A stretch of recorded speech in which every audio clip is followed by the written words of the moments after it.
Waka winga, waka winga, waka winga, waka. Don't vote him in, don't vote him in, don't vote him in, don't vote him in.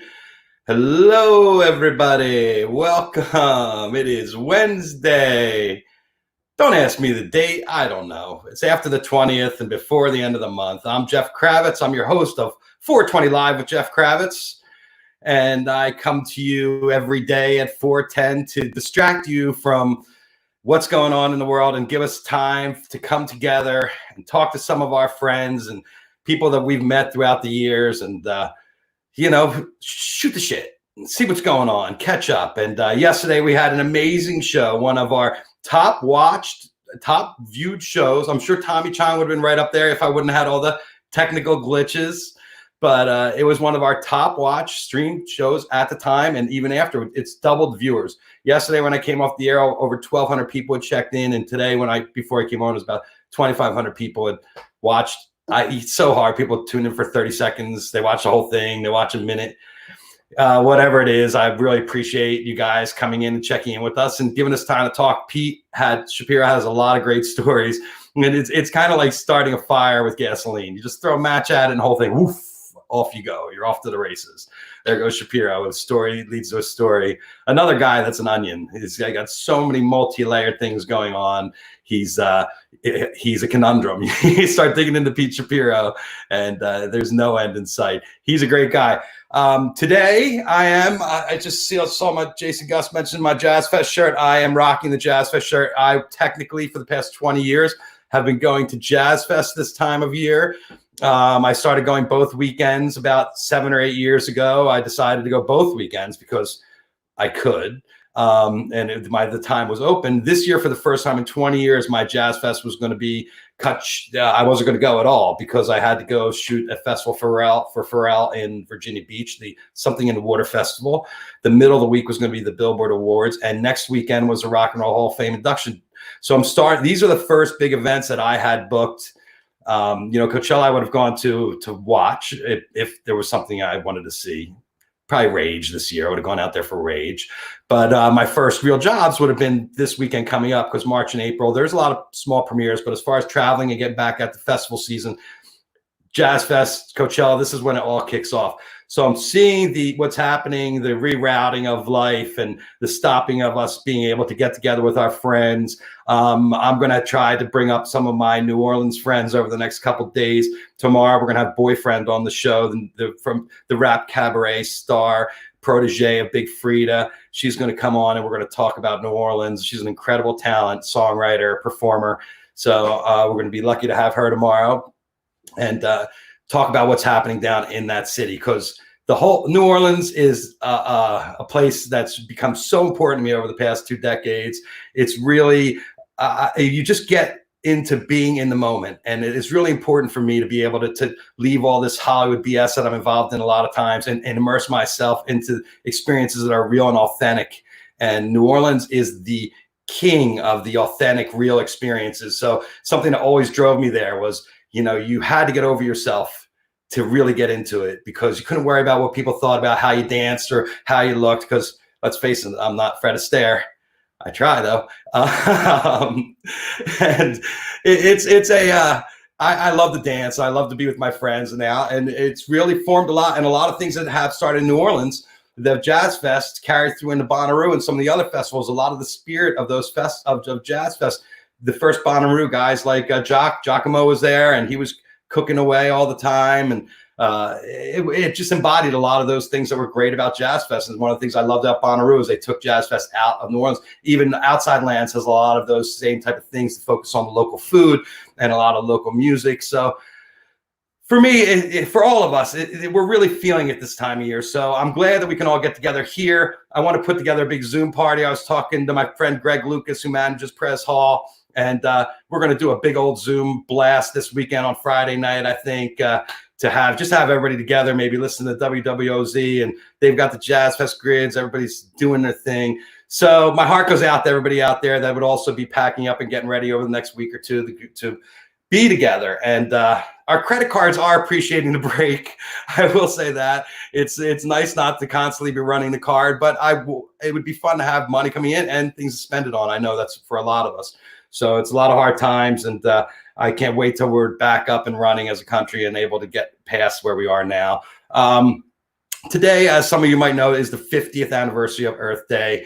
The Earth, is functioning very well without our involvement. We see the skies. Los Angeles has the cleanest air in the world, and that probably hasn't had that since we've been here driving around it. So everything is leveling out. I mean, you hear the stuff about Italy and the dolphins and all the swans and all the birds and the wildlife coming back, and you're seeing it out there. I see it. You can hear the birds. That's what I hear the most about my friends from New York City, is that they can hear the birds. But unfortunately, in the middle of all this, we are cut off from nature. We're stuck in our homes. They don't want us on the hiking trails. We've proved that we can't stay apart from each other in the parks. And now they're treating our surfers like they're third world citizens, chasing them out of the ocean, and the crowd going, he went that way. You know, it's just unbelievable. Everybody's turned into some communist watch group over something as simple as surfing. But I want to open up the waterways. I think that's going to be one of the most important things. Our first guest today is Dr. Chad Nelsen. Chad runs Surfrider Foundation. I want to bring him in to say hi to everybody. Hello, Chad. Hey, Jeff. How are you? I'm not. Oh, there you go. You hear me? Yes, I hear you. How you doing? Excellent. I'm doing great. As you said, it's a beautiful day out here in Southern California, but no, our beaches in Laguna Beach, where I live, are closed right now.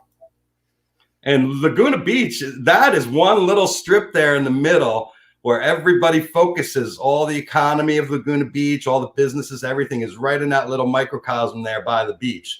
So they have it boarded up, fenced up. Yeah, there's like orange police tape all along the parks, along the beaches, all the access ways. So yeah, it's pretty unfortunate, but these are the times I guess we're living in. Is anybody revolting? You know, there's been a couple protests. I mean, they're not revolting and actually going in the water, but there's been some protests along the beach down in Encinitas and some other places trying to get surfing back, you know, and beaches opened again. And some are starting to reopen, so that's some good news.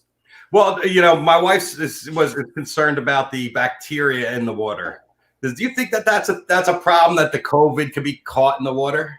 You know, we dove into that, no pun intended, and did a lot of research on that. And in general, the answer is no. So it can't really survive the wastewater treatment systems, which all dumps out into our oceans. And it's pretty unlikely to survive in the runoff. So the answer is probably not. We do get sewage spills, or if you're down on the border in Imperial Beach down in next to Tijuana, it could be a problem down there. But in general, you're not going to get it from the water. If anything, you're going to get it just from being too close to other people. So one of the things Surfrider does is the Blue Water Task Force, and that's getting the guys out there to check the water and make sure it's safe. That's volunteers all over the world, all over America. Yeah, we have 50 labs across the country doing water quality testing. So these are volunteers that go out in the morning. We can't actually do it right now in a lot of places because the beaches are closed. But we go out, we collect samples. We then take those to a little homemade lab that we have and test it to make sure the recreational water quality is clear. Hey, guys. Shh. The family's right here. I got it. Welcome to the home office. And so, and we're doing our part to make sure that the beaches we love, the surf spots we love to go to are clean. And if they are polluted for whatever reason, A, we want to let people know so they can stay safe. And then B, more importantly, we want to find out what's causing the problem and solve those problems. Well, I was reading on your wiki there. It said America's oceans cover nearly 4.5 million square miles, which is 20% greater than the U.S. landmass. And that's U.S. oceans. Yes. We have a campaign called the United States and Oceans of America. And it has a flag with like the waves instead of the stripes. And the United States, most people don't know this, actually has more ocean than land. So we're trying to get people to think about extending their civic responsibility and their patriotism out to the oceans. Well, I know every time we would walk down the beach with the dog, my wife and my daughter would take a little bag around and fill it up with anything they would see that was foreign material along the beach. And it's amazing how full on a little stretch of a mile-long beach you can pull stuff up constantly. How bad are our oceans? Well, plastic pollution, which is most of what you find on the beaches, it's all this single-use disposable stuff that all of us use, right? It's the water bottles, it's the chips. It's the cigarette butts if you smoke them and flick them on the street. It's all those things, and 80% of it comes from land. So it's all hitting the ground. Next time it rains, washing down the streets and ending up on our beaches and then our oceans. So we do a ton of beach cleanups too. And, we find the most commonly found items are foam, cigarette butts, bottles, wrappers, and plastic bags. And right now we found through a bunch of different research that there's more plastic than we ever imagined. It's everywhere. It's at the bottom of the Marianas Trench, the deepest spot in the ocean, and it's coming out of the rain clouds now from evaporation in the Alps. So it's everywhere, and there's an estimation that there'll be more plastic in the ocean than fish by 2050. So we have our work cut out for us. That's the bad news. The good news, and we can talk about this with Dianna when she gets on, is we can solve this problem. There's solutions to all of these challenges. Yes, absolutely. What are you a doctor of? Surfonomics. Are you really? Yeah. I went back to school to UCLA and got my doctorate in the economics of surfing. So I actually did a project with a close friend of ours who's probably watching, Leon Richter. Yes. Down in Puerto Rico, and we were trying to protect coral reefs and surf spots in the beautiful place he lives in Rincon. And we were having a lot of trouble. The local fishermen and a lot of the tourist industry thought you had to make a choice. It was either the environment or the economy. And so they thought if we were trying to protect the environment down there, it was going to hurt their tourism business. So we were struggling with this, and we hired an economist to come down and do a little study. And he's a guy named Dr. Linwood Pendleton, who became my advisor. And he showed that the environment is the economy of Rincon, which, if you visit there, people go there to see the coral reefs, to see the wildlife, to surf, to fish, to scuba dive, to snorkel. And that study really turned the whole effort around, and all of a sudden the community started supporting the work we did, and we've had a lot of success protecting those reefs. And from that experience, I was like, wow, okay, being able to put economics to work in the service of ocean protection or surf protection is a powerful tool. So went back to school and started looking at the economics of surfing, how much surfers spend when they go to the beach and they travel. And, they're some of the biggest travelers in the world. A lot of beach towns and tourist towns were built by surfers who came to these places in the 70s. Not a single person had ever looked at the economic contribution surfers are making to these coastal towns until I came along and started looking at it. Well, it's funny. We just went to Portugal and we stopped in Nazaré. And as we went out to dinner and we were in Peniche and talked to people to find out that was a small defunct fishing village where nobody wanted to go. And now surfing has totally turned that economy around into it's a huge business there. It's saved the city. Absolutely. I mean, it's even probably true in my town, Laguna Beach, just in the 60s and 70s. It was, created by surfers. Indonesia, explored by, surfers. Rincon, the town Leon lives in, World Surf Contest in 68, put it on the map. So you're right. Surfers have put these coastal towns on the map all over the world. Well, let's face it. It was Elvis Presley, Blue Hawaii, right? I'm sure we saw that. And they're like, I got to go to California. I got to go to Hawaii. I want to surf. Yep. Gidget. Yeah. There those first surf stuff. So what's your day to day? What is it that you're working on now while we're dealing with all this other stuff going on in the world? Well, I'm doing Zoom meetings from my living room like everybody else on the planet, apparently. But it's been interesting. So we have a grassroots network of chapters and student and college clubs all across the U.S., 200 of them.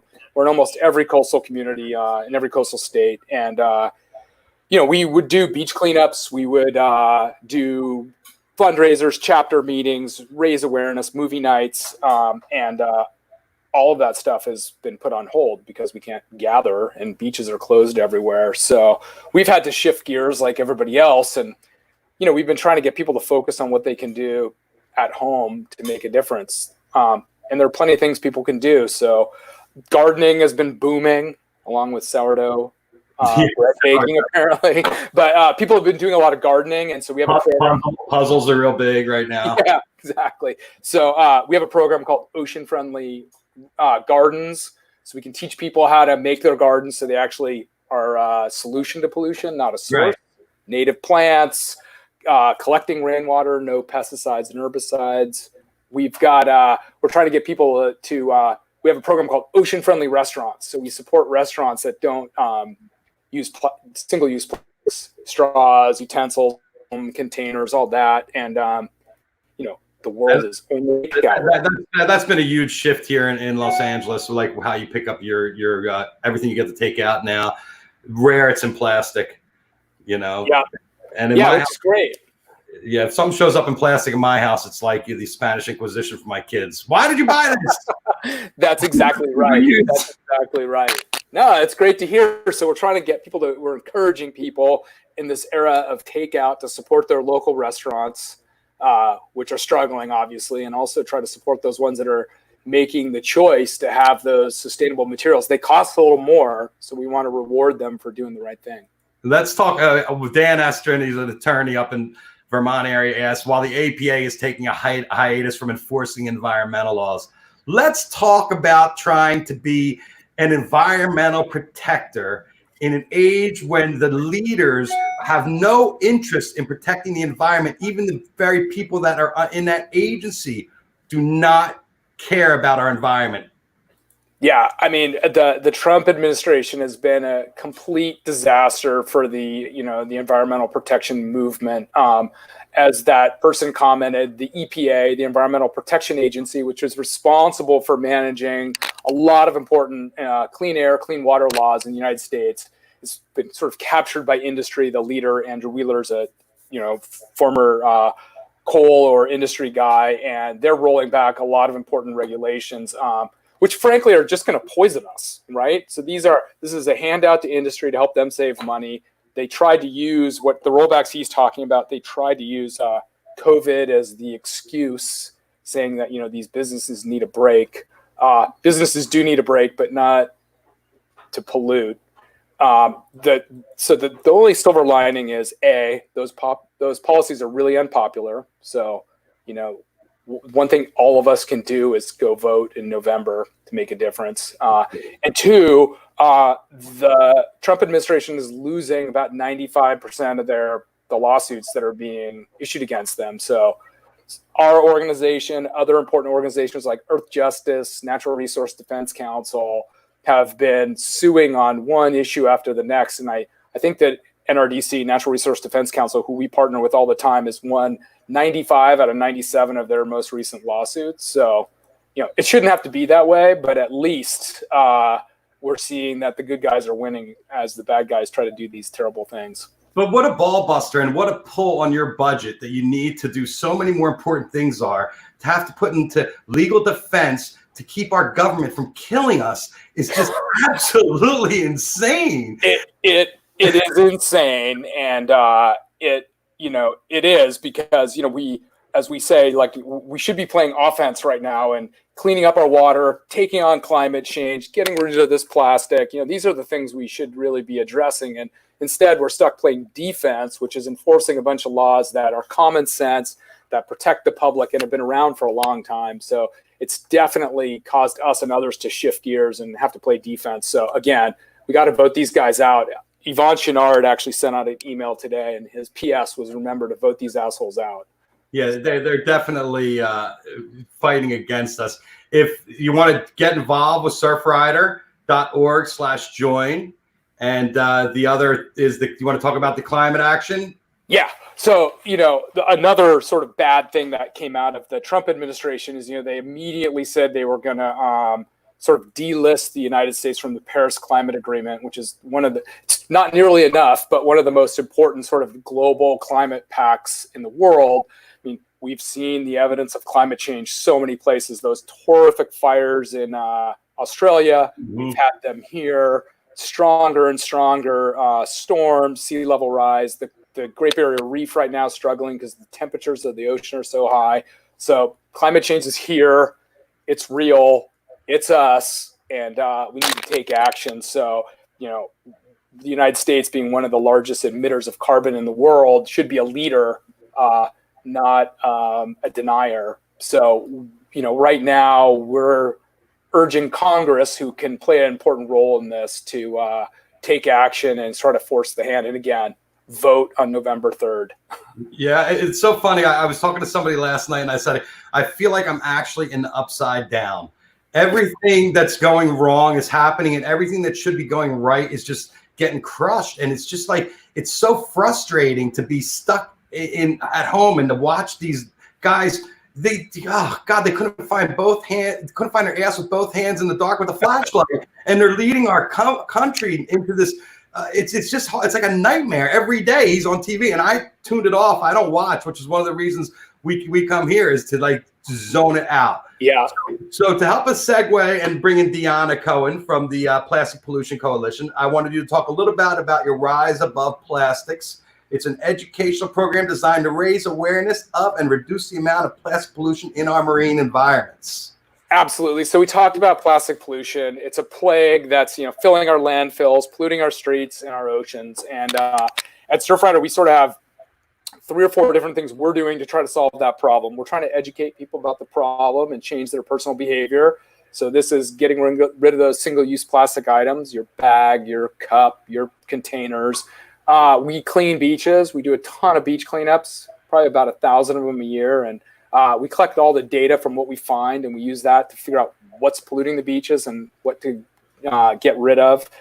We have the ocean-friendly restaurants program, so we're encouraging restaurants to get rid of single-use plastic. It's a huge source of this stuff. And last, we're trying to pass laws and policies to regulate these items. So California in 2016, first state in the country to ban single-use plastic bags. In the last 2 years, there's been 9 other states that have banned foam, straws, plastic utensils. So the good news is we're seeing the awareness was raised pretty quickly and a pretty fast shift. This COVID and this scare about these viruses has been a little bit of a setback for that, but because people are freaked out about reusable bags and other things, which are frankly just as safe as anything else. But we're making a ton of progress on those fronts, and Dianna has been in that since the beginning with us, and is been a real force to help raise awareness and create this change. Let's bring her on. Dianna Cohen. Hello. Hello. How are you? Hey, Dianna. Hi, Chad. Nice to see you. How are you? You too. Chad? Hi, Dianna. Good to see you. Tell us what your approach is to handling the plastic problems. We heard a little bit of how Chad handles it. How is the Plastic Pollution Coalition handling it? How are we handling plastics? Well, it's obviously our main focus.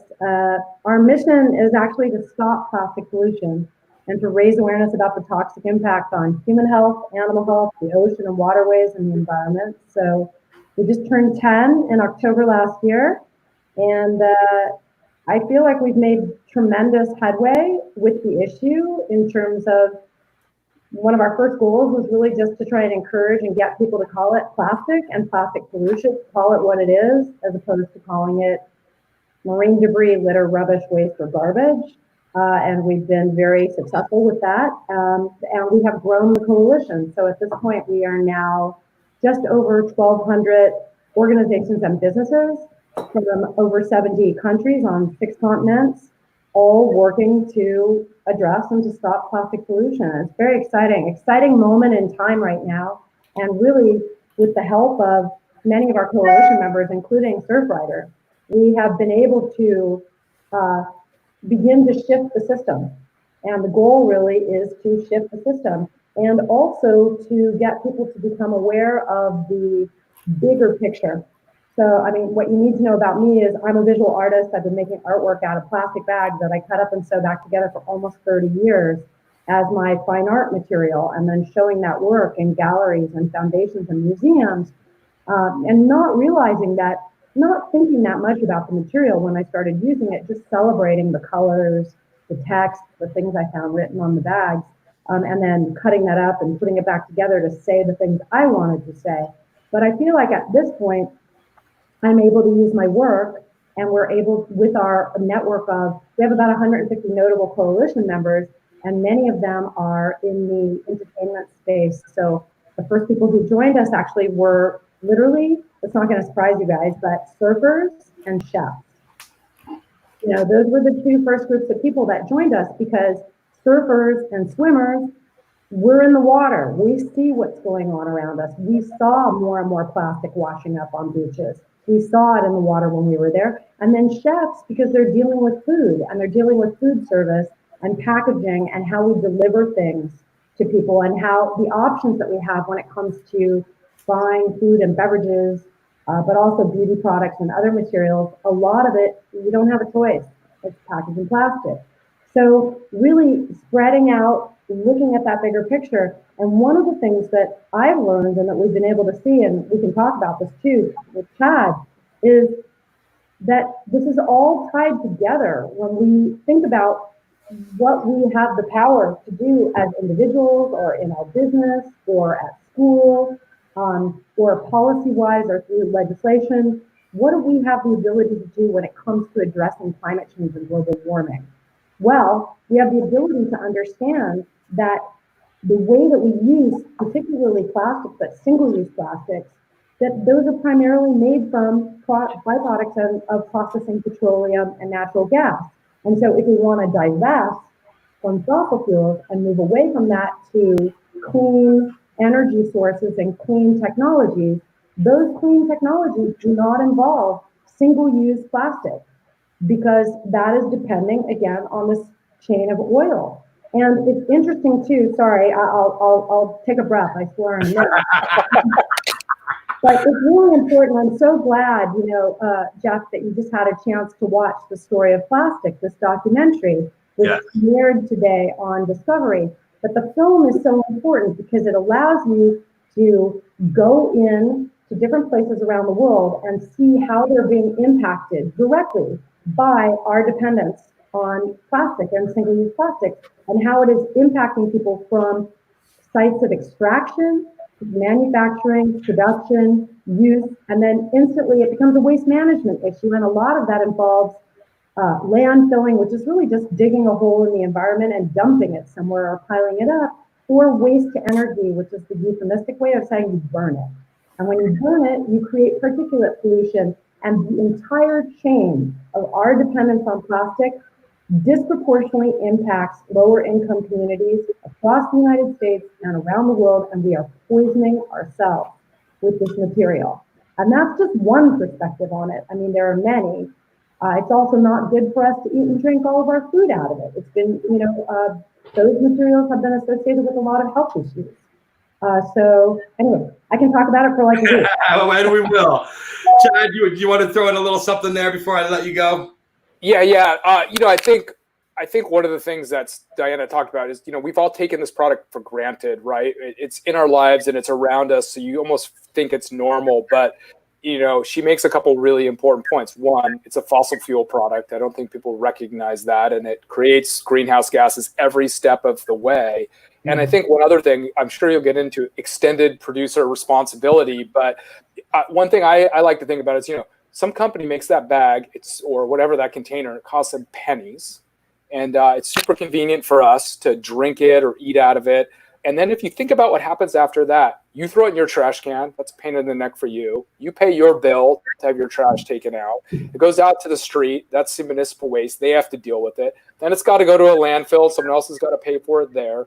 Oftentimes it gets littered or it's down on the beach and we got to pick it up, or somebody else is paying to get it picked up. Those trucks that are driving up and down the beaches in Santa Monica, or it ends up in the ocean. We got to deal with it there. So we let this business who produces this stuff get away scot-free. And then we, as the public and as government, or as surfers, or as people who care about the environment, have to deal with it every other step of the way. And that movie does a great job of sort of illustrating that. So, you know, this is all about raising awareness, thinking about sort of the life cycle of these choices we make, and, you know, trying to get rid of these things, which we can definitely do. I think that's it's important to know that there's solutions to all these problems. Well, one of the unique things on the film is that we've only been at this for the past 2 decades as far as the amount of plastic we've had in our waterways. This is an issue that's really affected us the past 20 years. And obviously something that's come 20 years. In 20 years, we could probably turn the clock back, I would hope. Chad, yep. I'm going to let you go. I appreciate Surfrider. Hey, thanks for having me. A lot of people in the comments saying hi, so we want to scroll through and comment and say hi to some of your friends out there. All right. And we're going to have you back at some point and talk some more about this because it's really important stuff. Awesome. Thanks for having me, Dianna. Good to see you. Keep up the great work. Take care, you guys. Take care. So, Dianna, a little bit, you touched on the story of plastic. It came out today on Discovery Channel. I watched it on Hulu earlier, and the whole thing it's so sad and depressing that we're in this situation. When you see the third world countries like India and the influx of trash in their waterways and along their stream beds, it's just absolutely mind-boggling. But now we're in a place where COVID has come into our world and everybody's back. It's like I felt like we turned the clock back, because now there's certain stores you have to use their bags. Granted, in California, it's all paper. They're not giving you plastic bags when you check out. You can't buy plastic bags. It's all paper bags when you check out. I'm putting my tinted readers back on. So okay, good. You better. But and also everybody's doing the bottled water now because they really feel that you have to keep it's cleaner and stuff like that, and all the germs and everything everybody's worried about. It's a mess. I think the perception is, and we're do you feel that we're rolling it back, or do you?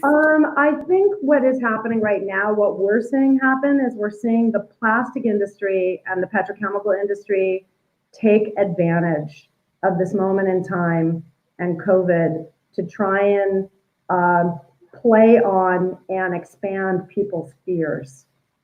And there is no actual data that shows that using plastic that shows that reusables would be carrying the COVID. There is not science that supports that. There is science. There are 2 reports that have come out in the last couple weeks, actually, talking about how the COVID-19 virus lives longer on plastic than on other materials. So it lives longer on plastic than it does on copper, cardboard, and on stainless steel. So the best things that you can do during COVID are make sure that you wash your hands and wash your reusables and continue to use reusables at home. I've only gotten takeaway food picked up once and delivered once since all of this started, because I have my dad, who's going to be 90, here with me, and I'm trying to be really careful to take care of him. And I have to say, both meals were delicious, but the amount of plastic packaging that came with them was very disheartening and not something that I would like to support. So, I feel lucky that I'm a pretty good cook and I know how to chop up vegetables and I have a little garden. So I'm really working on that. But I feel like this moment in time is just a hiccup. This is a hiccup in the greater global movement to stop plastic pollution and to reduce our plastic footprint. And the policies and the legislation and the bans continue. They continue to come up. They continue to be implemented and to pass. And what Chad was just mentioning, which is extended producer responsibility, is so, so important. And just to explain that for people, just in case you don't know, but it's called EPR. And what it means is that when a company makes a product or chooses particular packaging that they would like to use for their product, that they become 100% responsible for that packaging. And I think as we continue to pass policies and legislation that support and implement EPR, we will see more of these companies make the shift to smarter materials, reusable materials, refill systems, refill programs, and to supporting and implementing and supporting the infrastructure that allows for refillable, sterilization, reusables.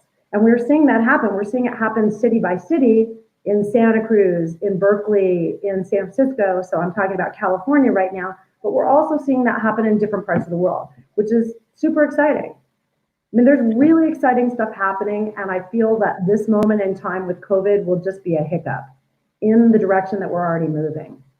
So. Yeah, I sure hope so, because it is such an eye opener to see that movie and to understand how we got in this, and that plastic is just a byproduct of our fuel addiction and our fossil fuel addiction, which is just making it worse. One of the things I heard, I don't know if you know this is true, but that one of the reasons they prohibited cannabis was because Hearst had invested in DuPont, and DuPont was going to go on and make plastic, and that's why he didn't want people to use the resins in the cannabis, because it would defeat his business. I don't know if that's true, but is that a possibility? That's a possibility. I know that our coalition is, more than 1,200 groups, and about half of them now more than half are businesses.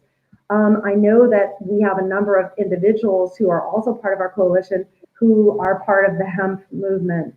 And, hemp is an amazing material. It's a regenerative material. It doesn't need pesticides. You can make paper from it. You can make cloth and linen and textiles from it. And frankly, you can make plastics from it as well. Plastic can be made out of many, many materials. It doesn't have to be made out of petroleum. One of the problems additionally to our dependence on petroleum and fossil fuels to manufacture plastics is that even when you make the plastic out of other materials, so a bioplastic, the additives that are added to the petroleum or to the natural gas or to whatever the carbon sources you use when you make the plastic are groups of chemicals called bisphenols and phthalates. So you might have heard like, oh, this thing, I'm holding up stainless steel, so it doesn't really count, but this is made, it's BPA free. Well, that's all great. So, but something that's BPA free might be made with BPB or BPS or BPZ. And the Center for Disease Control in Atlanta, Dr. Califat, who runs their endocrine disruption department, I've had 2 meetings with her in that department, and she explained to me that the replacements for BPA are potentially equally bad, if not worse, to BPA. And bisphenols and phthalates have been identified as endocrine disruptors. And phthalates have even been identified as obesogens. So that means they make our body hold more fat. It's basically like dosing ourselves all day long with tiny little micro amounts from all the plastic packaging and plastic materials we're eating and drinking out of with these endocrine disrupting chemicals that have been linked in humans to diabetes and obesity, to lower sexual function, sterility and infertility, and to breast cancer, brain cancer, and prostate cancer. So, this is real, people. So, the thing is, even if you switched to a plant-based source for the carbon that you were using to make a plastic, we have a problem with the additives. And just to explain too, not to go too nerdy on you, but, and I'm not a scientist, by the way, I'm an artist. So, but this I've learned from our scientific advisors, that the phthalates are used to make the plastic rubbery and soft. So like a rubber ducky that's not really made out of rubber, actual rubber from a rubber tree, is a plastic ducky that's been heavily phthalated to make it soft and mushy. And then like our kids are in a bathtub chewing on it and playing with it. So that's heavy amounts of phthalates. So phthalates make the plastics mushy or soft and malleable. Bisphenols make the plastic transparent, translucent, rigid, and malleable as well. So these chemicals together give us what a plastic milk bottle looks like, or all these different iterations of what we can do with plastic. And granted, plastic is a totally amazing material. Just the problem is, at some point, I feel like we took like the wrong fork in the road and started making single-use things out of it and designing with it as a packaging that was intended to be obsolete very quickly. So to be used with intended obsolescence for a short amount of time. And once we pass policies that support extended producer responsibility, the companies that choose these materials will actually have to use different materials. Great. And how easy are they to find? How easy are alternate materials? Alternatives, like, is it easy? Is it as cheap? Is it as easy? Or is that where the problem comes in? That it costs more money to go with, so what you're saying is that they're going to find people if they're not using these things, right? Eventually. Like if you have a package doesn't. That's what this new law is. Yeah, or customer loyalty, and young people and younger generations will simply boycott something and refuse to buy it because they don't want it in that packaging, which is toxic. I mean, here's what you have to realize about plastic. Plastic only seems like an inexpensive material because all of the true costs to the environment, to our air, to to environmental justice, to human rights, to animals in the ocean, to the ocean, to the health of our children, all those costs have been externalized. So when you externalize all those costs and you create an organization like a bunch of these big corporate companies did, called Keep America Beautiful, or Keep Blank Beautiful, depending on which country you're in, you create a company like that, and all of their rhetoric and all of their messaging and all of their propaganda is give a hoot, don't pollute, don't be a litter bug, put it in the bin, stuff like that. That messaging, it moved the responsibility for these issues onto the public and onto our children. And our children should absolutely not be responsible for picking up plastic garbage and packaging that was created by Coca-Cola, Pepsi, Nestle's, Unilever, Procter & Gamble. Why should our kids be picking that up? I want to see the CEO and the head of sustainability for Coca-Cola out there picking it up every day. And after they do that for a month or 2 months or a year, maybe they'll think about changing the material that they use to package their product. Crazy. We are in the upside down. I want to go to one of the couple questions that we have. Cool. So this is from my friend Blythe McGowan, and she wants to know about gloves. What do you suggest they use instead of one-use plastic gloves? And she also wants to thank you for all the work you do and sending healing and good vibes to you and Jackson. Thank you. Thank you so much. Gloves. It's a big problem because, like I said, some of our notables are chefs, like wonderful Akasha Richmond, who has Akashas here in Culver City, and Alice Waters, who has Chez Panisse up in Berkeley, Joanna Moore from Ashe. I'm constantly in conversations with chefs and caterers that we know about what they could be using. And a lot of them are trying to figure out if there's a way to use something that is reusable that can be washed with soap and water and reuse that versus continually pulling hundreds of pairs of gloves on and off all day long. I don't have a simple answer for you about this. I would say I refuse to just put on single-use gloves when I go out in the world, but I've only been out in the world 4 times. Right. Since all of this started. I'm happy to wear a mask. I'm happy to practice distancing, healthy distancing from people. I respect that. I'm also happy to wash my hands with soap and water, and I do that quite often. So I don't have an answer for you about the gloves. It's a big problem. It was a big problem before this happened, with food providers being required or asked to wear gloves. So it's one of those things that it's going to need a solution, and whoever comes up with a smart solution for it is going to make a lot of money. So Jackson Brown is your partner, and Jackson is one of the first people that I saw that had gotten the infection. So it's been in your home, and you've had to deal with it on a personal basis. What was your experience? How's Jackson doing, and what was your experience like? He's great. He's feeling fine. He had a very mild version of it, which is lucky. And no, we separated our family into different places just to make sure that nobody else got it. Oh, that's great. Thank you for asking, though, and he's feeling fine.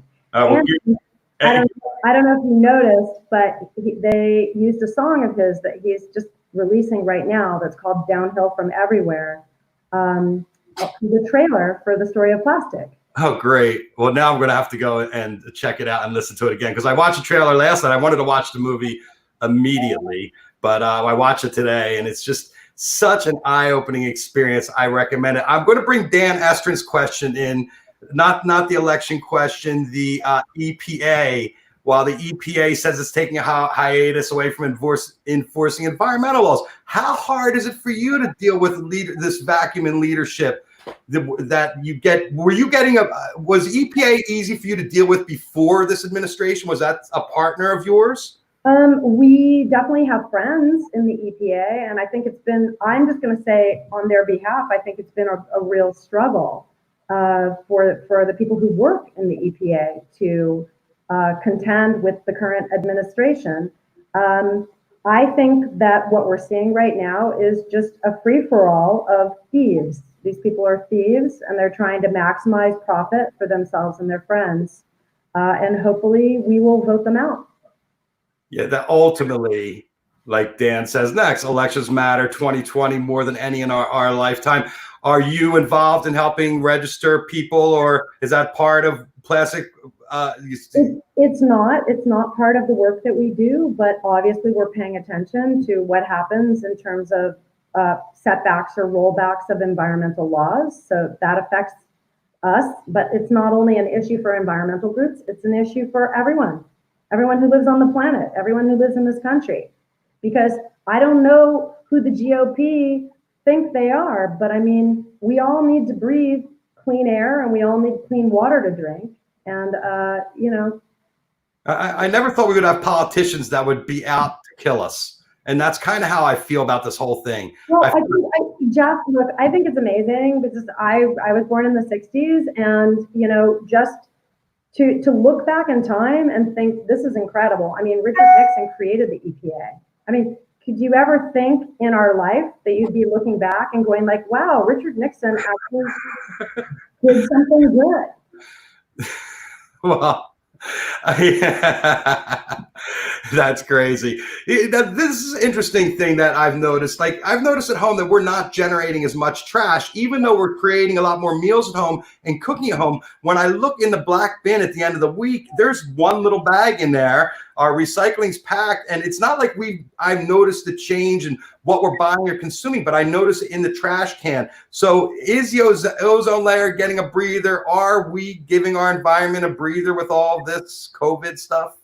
I mean, it appears that we are. Again, I'm not a scientist, but when I look at the covers of the New York Times for the last 3 weeks, and they're showing maps, satellite maps of the change in pollution over Italy, over, you know, China, over India, I think it's pretty amazing.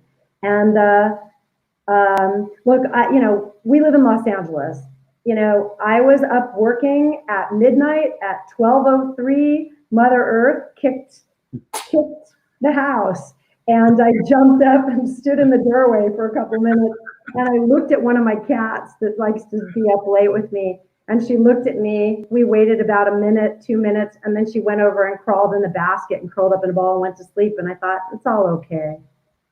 It's okay. Yeah, nature is going to outlive us all, and hopefully the planet does too. For sure. We're the Anthropocene. We're just going to be a tiny, crusty little layer of plastic. Let me throw up a couple. Plastic Pollutes is the Instagram. I mean, these guys are the forefront.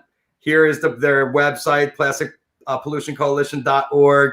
You know, Dianna, you've been an inspiration. We've met because of Annie Rothschild Farman and Rick Farman, and Dianna was coming out to Bonnaroo and trying to change the amount of plastic used at a festival. And Bonnaroo, in their credit, and Outside Lands, a couple of the first festivals to get on board and eliminate plastic bottles and tell the fans to bring refillables. And, you know, your work with the Steely company, making all the nice little merch that everybody wanted to buy. And we've talked before when I had the water bottle incident at the Garden. Dianna and I met, and we talked to my friend Jomo in New York about trying to change the mentality of, like, when you go to a concert and how you drink and quenching your thirst. It's such an intricate subject. There's so many different layers of it. Yeah. That it really has to be addressed on many, many levels. But we you know, we've come a long way. That project was called Refill Revolution, and it was a pilot project that we were able to start, Annie and I, with Bonnaroo. And so kind of them, and so kind of Rick and his team from Superfly to be willing to take it on as a pilot project. And that project has grown over the years, and I think this is going to be the 7th year of Refill Revolution. And they've expanded it and scaled it up slowly each year. But it became a model, and I was able to bring it to Thailand and work with the guys who produce Wonder Fruit festival there, and they did one pilot, and the next year the whole thing was plastic free in terms of cups. So they replaced all their cups with a reusable cup with a beautiful kind of harness for it that was handmade in Thailand, and with a carabiner, very cool. And that's the same thing we've been able to do at Bonnaroo, and people love those cups and they treasure them. And I feel like people who have the cups from the first or second or third year, they covet that. That's like a badge of honor. It's kind of like, I saw you wearing a fish COVID mask.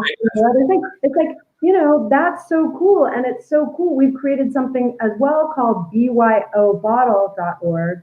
And that is a place where we got together with the folks from Bonnaroo, who do Bonnaroo and Outside Lands, Coachella, Lollapalooza, Reverb, Plastic Pollution Coalition, the Johnson Ohana Kakua Foundation, so Jack Johnson and his wife Kim, and Live Nation, and created a site that people can go to as musicians, fans, promoters, or venues to look at how to emulate a rider to have a plastic-free backstage, or how to reduce your plastic footprint for concerts and events.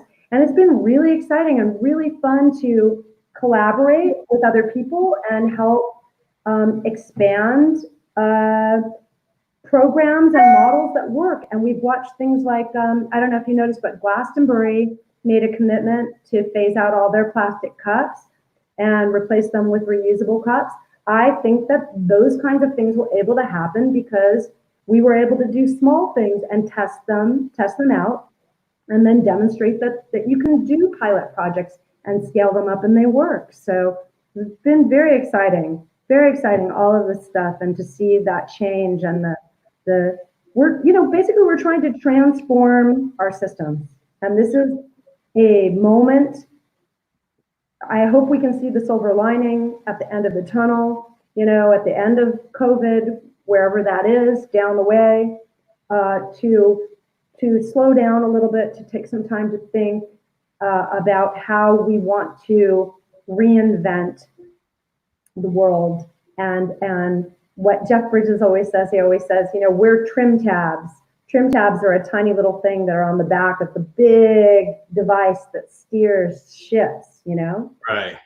And he got it from Buckminster Fuller, this idea that we can be trim tabs, that with a small change, it has ripple effects and you can help teach other people. And then you should never feel like one person can't make a difference. You can make a difference, and then that can expand and have ripple effects, and we can actually turn the boat or turn the ship or turn the plane in a different direction towards a more sustainable world for future generations, for our children and our grandchildren and people who are not born yet. So, it's a very exciting moment in time if you can see any silver lining in this. And my heart goes out to friends and family that are sick or have been trying to heal from COVID, and to friends, amazing people that we've lost who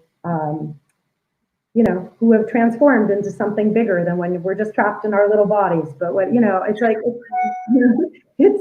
they've gone to the place we're all going, and wherever that is, I hope it's plastic free. Yeah, well, me too. I appreciate your passion and your work. You're a godsend to us, and meeting you and my daughter, my family, we've cut down so much in our plastic usage, and I can't tell you how good it feels to just figure out new ways to do stuff, how to wrap your food, how to preserve your vegetables. Everything is possible with glass and with beeswax wrappers. We've got it all now. I really feel that we're dialed in, and I think it's important, if anything, that we change the way we work. And this is a good time to be home and to change the ways that we use things and what products we use and stuff like that. And my daughter was showing me a website today. I can't remember the name of it, but you can literally go on and it shows you which products are good and which products are bad, and what levels of arsenic your drinking water has. I was really surprised in Santa Monica in LA, the levels of arsenic in the drinking water. And we use filters and stuff, but now it's got me thinking if those filters are good enough and if I need to upgrade to a different kind of filtration system. Well, and not only that, take it one step back, which is I'm trying to look at everything systemically right now, Jeff. So what does it look like not only if we filter stuff for ourselves, if we are, entitled enough to be able to afford to do that, but what does it look like if we shift the system so that we take it back up to the places in the city that process the water and clean the water that we all eat and drink and use again and again and again?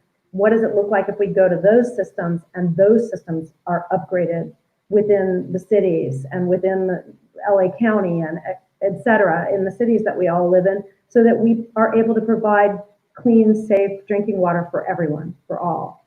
Well, you know what? It would be really nice if our government had the leadership and the responsibility to take care of us and to look out for us and our environment and our waterways and our trash and make sure that we were using the proper things. But since they're not, I'm glad people like Chad Nelsen and Dianna Cohen are on this planet to steer us into a new future. So thank you. I really feel that in some ways we are in good hands because it's forcing the people to take it into our own hands and be responsible. So thank you for your hard work. And I appreciate you taking the time out of Earth Day to come on and talk to us. Thank you. This is a really fun thing to do on Earth Day. It's fun to hang out with you. And I also just wanted to invite anyone who's tuning into your show. It's free. Please join our coalition at plasticpollutioncoalition.org. And we have lots of resources that are free that you can use. We have a healthy baby guide. We're working on a healthy pregnancy guide with Made Safe. We have a campus plastic reduction guide, and we have a global policy legislative toolkit.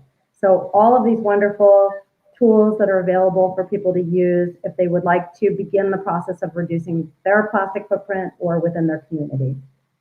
That's beautiful. Thank you for the direction and thank you for the knowledge. Thank you. Have a good day. Nice to see you. Thanks, Jeff. Thanks. I can't wait to see her in person and give her a big hug because I see her this, Jazz Fest, Bonnaroo, Dianna is a part of our crew, and it's really great to be able to share her knowledge with you. She is so passionate. She has a very little tolerance for plastic use. I've been with her on an airplane when they wouldn't refill her water or whatever. It's like, no, I won't even drink water. Just give me a can of soda or something. She's very passionate, and it's rubbed off on all of us. So I appreciate her coming on, and Chad Nelsen today. Earth Day, we try to bring you a mix here on 420 Live of all the different people in our lives. There is how to help if you want to sign up and find out more information. And you have to watch the film, The Story of Plastic. It is just next level. And Surfrider, here's their join, surfrider.org, join Dr. Chad Nelsen. Two amazing guests today, resourceful, smart, and trying to make the world a better place for you to live in, for you to swim in, for you to walk in. This is where it is. It's come down to us to have to help each other because the constant theme today are leaders. There's a vacuum in leadership in our world. They are not here to make sure that your drinking water is safe. Any kind of protections we had, they're getting rid of. They're putting a bunch of idiots in there to control things. I don't like to get political, but that's pretty much what it is. So let's go through and say hi. Happy Earth Day to you, Kelly. Appreciate you. Thank you to Dianna from Nina. Hello, Holly out there enjoying nature. Oh, Sue with the Berkey water filter. I'm going to check that out. You can ship me one too. So, yes, the Boda bags. Yeah, listen, it's the single-use plastics that are the problem. I have this thing. I've had this thing for like 10 years now, and I just use it all the time. But of course, I start drinking it when I talk to Dianna. I'm like, oh, shoot. So, oh, yeah. And no more sharing of your water bottles at show. Ricky Farman. Yeah, Super Jam. Kravitz and D. Annie R. Farman. Thank you so much. Annie introduced me to Dianna. Annie is a force. She has her head in this game, too. So, personal reusable water bottles with electric light is the way to fly at concerts. Yes. And the Camelback. Camelback at Burning Man, that's changed my life. I bring the Camelback, but that's got plastic in it, too. But Mark Chaldone told me that hemp is not, he's our chemist, our resident scientist and chemist here at 420 Live. You have a new title there, Mark. And he says that hemp is not a source of plastic. So my thing about William Randolph Hearst, he might have invested in DuPont back in the day. Ryan Chavez, we are going to have Boyfriend, your wife here tomorrow. And we're going to talk to Boyfriend about New Orleans, about her incredible talent, about some of the amazing songs she's written. It's unbelievable. Chad, thank you for having me on and for addressing all we can do to help protect this planet we love. We do love the planet. I think we're all on the same boat here, that the planet's important and we want to save it. Do what you can out there, folks. Take care of each other. Take care of yourselves. We'll see you tomorrow with Boyfriend 410. Same bat time, same bat channel. I love you guys. Here's the hug. Peace, love, happiness for all you guys out there. Thanks, Ryan Heffington, for that great sign off. Have a great day, everybody. Happy Jazz Fest. I wish we were all there in New Orleans.